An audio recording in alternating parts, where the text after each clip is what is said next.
And coverage ન્યૂઝમાં આપનું સ્વાગત છે। માનનીય મોદી સાહેબે આઝાદીના 75 વર્ષ બાદ જ્યારે સહકારતા વિભાગ અલાયદો શરૂ કર્યો છે ત્યારે અને આ સહકારતા વિભાગની જવાબદારી કેન્દ્રીય સહકારતા મંત્રી અમિતભાઈ શાહ સાહેબને સોંપી ત્યારે સહકારતા વિભાગ શરૂ થયા બાદ તરત જ અલગ અલગ 54 જેટલા ઇનિશિયેટિવ લીધા છે।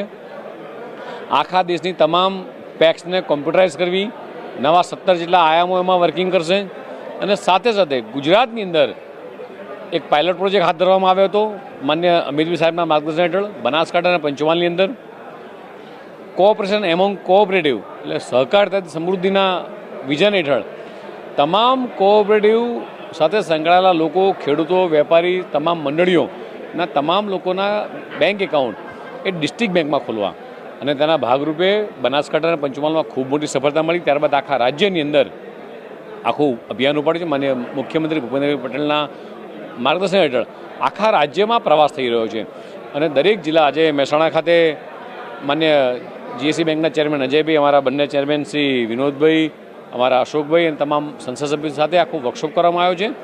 અને આનાથી ફાયદો શું થશે તો ગામડાના કોઈપણ વ્યક્તિને તાલુકા સેન્ટર જિલ્લા કક્ષાએ ના આવવું પડે અને માઇક્રો એટીએમ દરેક ગામમાં માઇક્રો એટીએમ આપી એમની પૈસાની લેવડ દેવડ પૈસા જમા કરાવવા આવી તમામ સુવિધાઓ એ આગામી દિવસોમાં ગામમાં ને ગામમાં સગવડ મળી રહેશે અને ઝીરો ઇન્ટરેસ્ટથી પણ પૈસા વાપરી શકશે। આવી તમામ સગવડો મળી રહે આખા રાજ્યની અંદર એક આખો ભગીરથ પ્રયાસ કરવામાં આવી રહ્યો है। ऐसे ही अन्य खबरों के लिए चैनल को सब्सक्राइब कीजिए। खबरों का नोटिफिकेशन पाने के लिए बेल आइकॉन को जरूर दबाएं।